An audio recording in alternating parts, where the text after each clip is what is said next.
ఇది మీకు గుర్తుండే ఉంటుంది. ధర్మపురి అరవింద్ గత ఎన్నికల్లో ఇచ్చిన అఫిడవిట్.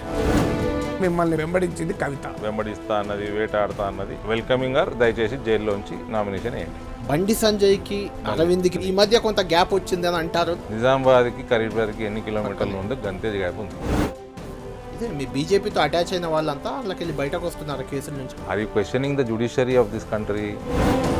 నేను ఇవాళ బాగా హ్యాపీగా ఉన్నా. నాగేశ్వరరావు గారు కూడా ఒప్పుకుంటున్నారు.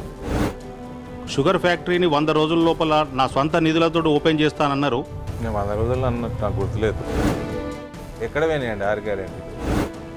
సుష్మా స్వరాజ్ గారు పాలమూరు రంగారెడ్డి ఎత్తిపోతల పథకాన్ని జాతీయోదయ ఇస్తారు. 10 అయిపోయింది రాలే. ఒక్క కాగితం ఇయ్యాడు, ఆడిటింగ్ చేయనియాడు. ప్రజలకి ఏంటి ఆడిటింగ్ సమస్య? చేయనియాడు. టీఆర్ఎస్ కూడా ఎన్డీఏలో చేరే అవకాశం లేదు. ఇప్పుడు చంద్రబాబు నాయుడు వెళ్ళి చేరలేదా? రేపు కేసీఆర్ అని చెప్తారు, ఎవరైనా చెప్తారు. మేము కూడా మిమ్మల్ని కమ్యూనిస్ట్ అంటున్నాం సార్. నేను ఏ పార్టీలో సభ్యుని కాదు, నేను ఉస్మానియాలో ప్రొఫెసర్. మీ కమ్యూనిస్టులు అప్డేట్ గారా? శ్రీలంకలోని హిందువులకు న్యాయం చేయండి. సార్ ఆన్సర్ సరిగ్గా నేను ఇస్తలేదు. చెప్పేది వినండి, మీరు ఇంటలేరు. నేను మథుర శ్రీకృష్ణుడిది కండ వేసుకొని తిరుగుతున్నా.